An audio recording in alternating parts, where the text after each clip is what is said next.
Recording studio.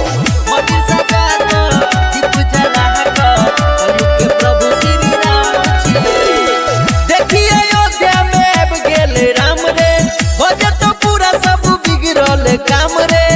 Shri Ram देखिए अयोध्या में अब गेल राम रे, हो जतो पूरा सब बिगड़ल काम रे। भगवा पहिरे सब करतहि रे दर्शन, राम लक्ष्मण नाम छिए, नाम छिए, नाम छिए।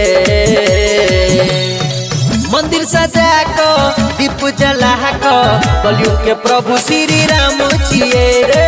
मंदिर सजा को दीप जला को, कलयुग के प्रभु श्री राम छिए, राम छिए। Singing by Dharmendra Saxena. Shri Ram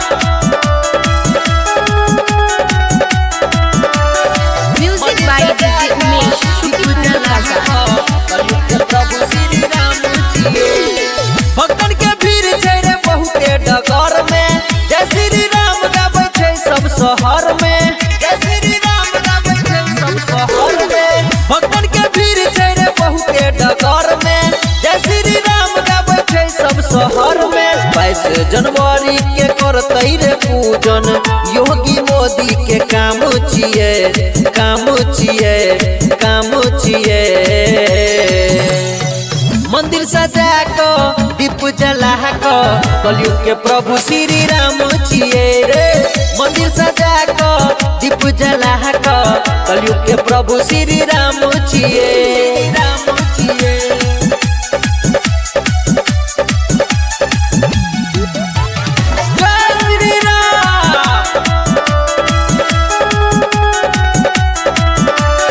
music by DJ Umesh Shukla काजा। दुनिया के संगे थारा एकेटा राम छे, प्रभु के भक्त जकर वीर हनुमान छे, प्रभु के भक्त जकर वीर हनुमान छे। दुनिया के संगे थारा एकेटा राम छे, प्रभु के भक्त जकर वीर हनुमान छे। धर्मेंद्र सक्सेना गाबै छे भजन, सीता मैया के धाम छिए, धाम छिए, धाम छिए।